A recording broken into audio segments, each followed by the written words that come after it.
श्री शिवाय नमस्तुभ्यम। अध्याय 16 प्रारंभ। ब्रह्मा जी कहते हैं, श्री विष्णु आदि देवताओं द्वारा की हुई उस स्तुति को सुनकर सबकी उत्पत्ति के हेतु भूत भगवान शंकर बड़े प्रसन्न हुए और जोर जोर से हंसने लगे।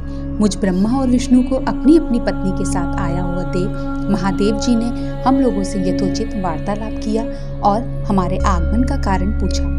रुद्र बोले, हे हरे, हे विधे तथा हे देवताओं और महर्षियों, आज निर्भय होकर यहाँ आपने आने का ठीक ठीक कारण बताओ। तुम लोग किस लिए यहाँ आए हो और कौन सा कार्य आ पड़ा है, वह सब मैं सुनना चाहता हूँ, क्योंकि तुम्हारे द्वारा की गई स्तुति से मेरा मन बहुत प्रसन्न है। मुनि महादेव जी के इस प्रकार पूछने पर भगवान विष्णु की आज्ञा से मैंने वार्तालाप आरंभ किया।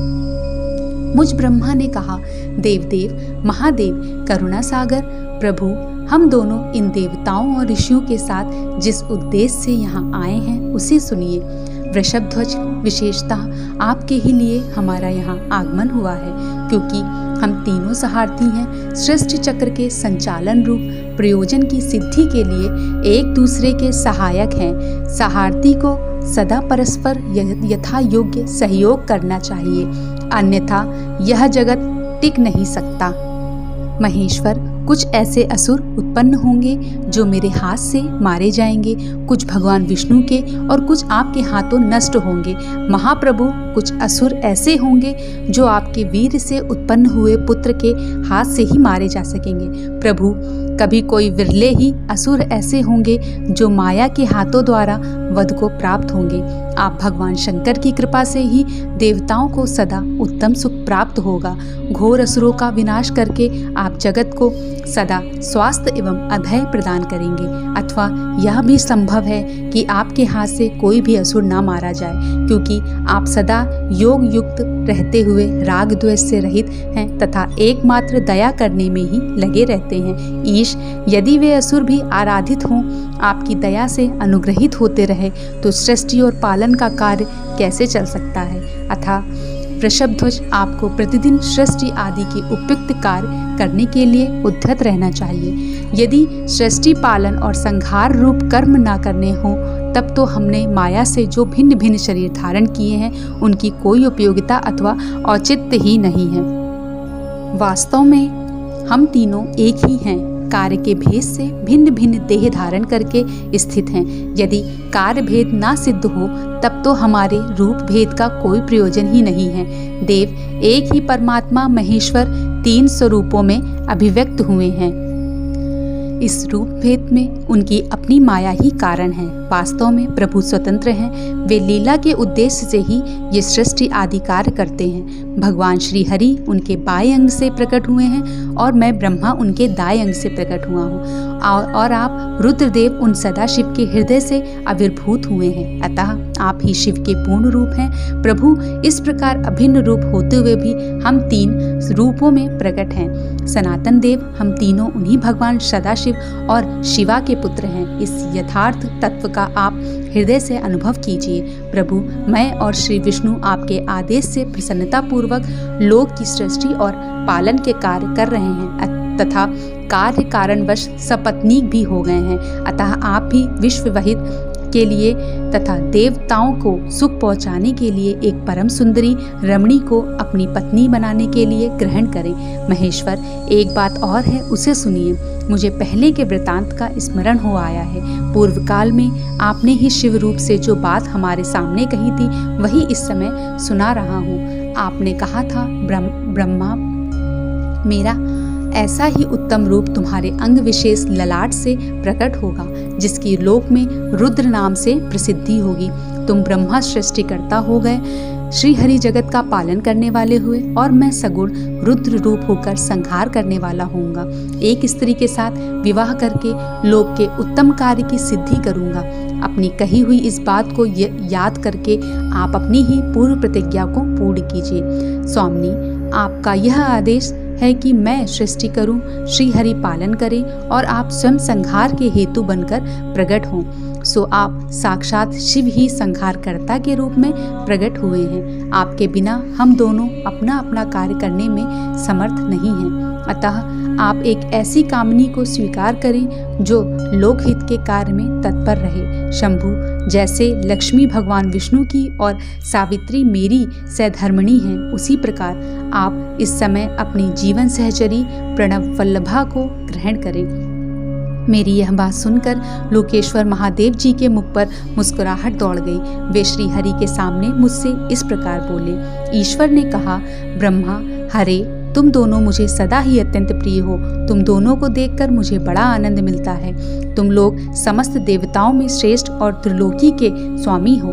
लोकहित के कार्य में मन लगाए रहने वाले तुम दोनों का वचन मेरी दृष्टि से अत्यंत गौरवपूर्ण है, किंतु सुरश्रेष्ठ गण मेरे लिए विवाह करना उचित नहीं होगा, क्योंकि मैं तपस्या में संलग्न रहकर सदा संसार से विरक्त ही रहता हूँ और योगी के रूप में मेरी प्रसिद्धि है, जो निवृत्ति के सुंदर मार्ग पर स्थित है, अपने आत्मा में ही रमण करता आनंद मनाता है, निरंजन माया से निर्लिप्त है, जिसका शरीर अवधूत दिगंबर है, जो ज्ञानी, आत्मदर्शी और कामना से शून्य है, जिसके मन में कोई विकार नहीं है, जो भोग से दूर रहता है तथा जो सदा अपवित्र और अमंगल वेशधारी है, उसे संसार में कामनी से क्या प्रयोजन है, यह इस समय मुझे बताओ तो सही।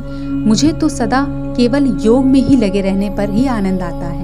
ज्ञानहीन पुरुष ही योग को छोड़कर भोग को अधिक महत्व देता है। संसार में विवाह करना पराये बंधन में बंधना है, इसे बहुत बड़ा बंधन समझना चाहिए। इसलिए मैं सत्य सत्य कहता हूँ, विवाह के लिए मेरे मन में थोड़ी सी भी अभिरुचि नहीं है।